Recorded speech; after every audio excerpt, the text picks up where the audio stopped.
K T. Jaleel മനസ്സിലാക്കണം, ഇത് ഇസ്ലാമിക രാജ്യമല്ല. കെ.ടി. ജലീൽ നടത്തുന്ന വർഗീയ പരാമർശങ്ങൾക്കെതിരെ തുറന്നടിച്ച എം.കെ. സലീം. ഇയാൾ ഒരു എം.എൽ.എ. എന്ന കാര്യം പോലും മറന്നാണ് പെരുമാറുന്നതെന്നും കുറ്റപ്പെടുത്തി. ആരേലും കേസ് കൊടുത്താൽ കെ.ടി. ജലീൽ അകത്താകുമെന്നാണ് എം.കെ. സലീം പറയുന്നത്. പുള്ളി എന്തോ പറയുന്ന പിച്ചും പെയ്യും ഭ്രാന്തം, നികൃഷ്ടമായ രീതിയിലുള്ള സംസാരം. ആരെയാണ് അങ്ങനെ തോൽപ്പിക്കാൻ നോക്കുന്നത്? എന്താ അങ്ങനെ പറയുന്നത്? ഒരു പ്രദേശത്തെ ആകെ ഇസ്ലാമോഫോബിയയുടെ കീഴിൽ കൊണ്ടുവന്നിട്ട് അവിടെ ജീവിക്കുന്നവരെല്ലാം മുസ്ലിങ്ങളെല്ലാം കള്ളക്കടത്തുകാരും ഹവാല പണം ഏർപ്പാട് ചെയ്യുന്നവരും ആ പണമെല്ലാം ദേശദ്രോഹത്തിന് വേണ്ടി വിനിയോഗിക്കുന്നവരും ബാക്കിയുള്ള അനാശാസ്യ പ്രവൃത്തികളിൽ ഏർപ്പെടുന്നവരുമായിട്ട് ഒരു ഒരു ഒരു പിക്ചർ അദ്ദേഹം ലോകത്തിന് മുമ്പിൽ കൊടുക്കുകയില്ലേ ഈ മലപ്പുറത്തെ പറ്റി? അദ്ദേഹത്തിന് വെളിവില്ലേ? എന്താ അദ്ദേഹത്തിൻ്റെ ഉദ്ദേശം? അദ്ദേഹം ഖുർആനൊക്കെ കോട്ട് ചെയ്യുന്നു. തങ്ങളെന്താ ഫത്വ പുറപ്പെടുവിക്കാത്ത?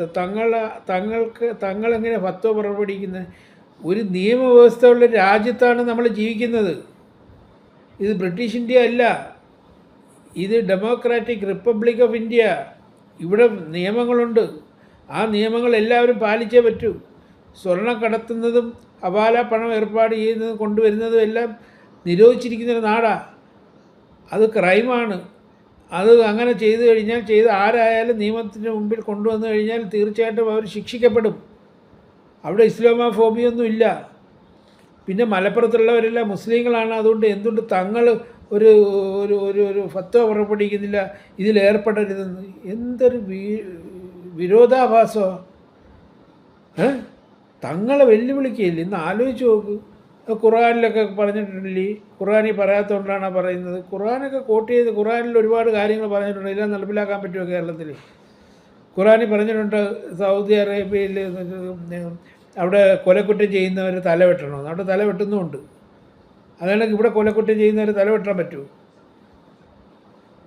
എന്തോ ഇയാളൊരു എം.എൽ.എ. അല്ലേ? ആണോ? എനിക്കറിയത്തില്ല. അപ്പോൾ ഖുർആനൊക്കെ കോട്ട് ചെയ്ത് ഇവിടെ അത് നിരോധിച്ചിരിക്കുന്നൊരു സംഭവമാണ്. അപ്പോൾ ഈ മുസ്ലിങ്ങളാണ് ഇത് ചെയ്യുന്നത്.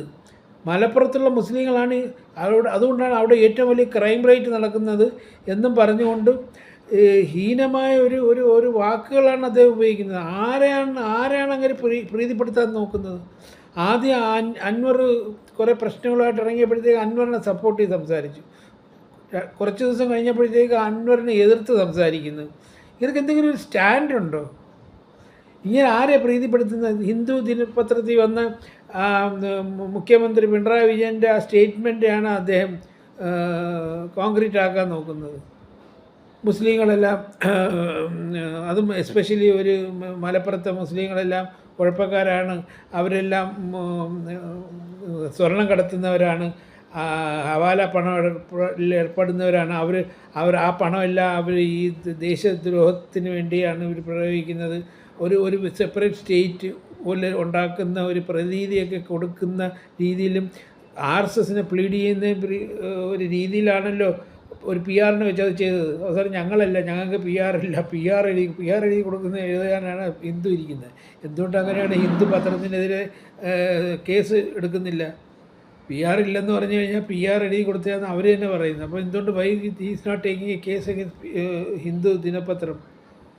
അപ്പോൾ ഇതെല്ലാം മൂടി വയ്ക്കാനും ഇതിനൊക്കെ ഒരു പരിസമാപ്തി ഉണ്ടാക്കാനും RSSനെ പ്രീതിപ്പെടുത്താനുമുള്ള ഒരു പുറപ്പാടിലാണ് കെ.ടി. ജലീൽ. കെ.ടി. ജലീലിനെ ഞാൻ വെല്ലുവിളിക്കുന്നത്. ഖുർആനിൽ എവിടെയെങ്കിലും എഴുതി വെച്ചിട്ടുണ്ടോ ഇന്നമാതിരി സ്വർണം കടത്തുന്നത്, ഒരു രാജ്യത്ത് നിന്ന് വേറെ രാജ്യത്തെ കടത്തുന്നത് അത് കുറ്റകരമാണ്, അവൻ്റെ കൈ മുറിക്കണം, മോഷ്ടിക്കുന്നതിനുള്ള കൈ മുറിക്കണം, അല്ലെങ്കിൽ ഹവാല പണം കള്ളപ്പണം കൊണ്ടുവരുന്നതെന്ന് എഴുതി വെച്ചിട്ടുണ്ടോ?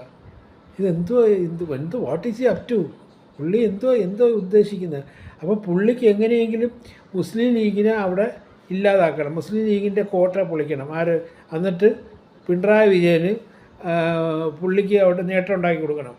അതുകൊണ്ട് ഇപ്പോഴേ അങ്ങനെ പറയും, എനിക്ക് പാർലമെൻ്ററി വ്യാമം, ഇത്ര നാൾ പിന്നെ എന്തുവായിരുന്നു പാർലമെൻ്ററി വ്യാമവും, ഇനിയിപ്പോൾ ഒരു രാജ്യസഭ സീറ്റൊക്കെ കിട്ടുകയാണെങ്കിൽ അത് മതി, എനിക്ക് 6 വർഷം കഴിയുമ്പോൾ കുറേ കോടികളായിട്ട് ഇറങ്ങി വരാം എന്നാണ് അദ്ദേഹത്തിൻ്റെ ഉദ്ദേശം. അദ്ദേഹത്തിൻ്റെ ഉദ്ദേശം എന്തോ ആവട്ടെ, പക്ഷേ ഇത് അപകടമാണ്, ഇത് ഹീനമാണ്, ഇത് അപലപിക്കപ്പെടേണ്ടതാണ്.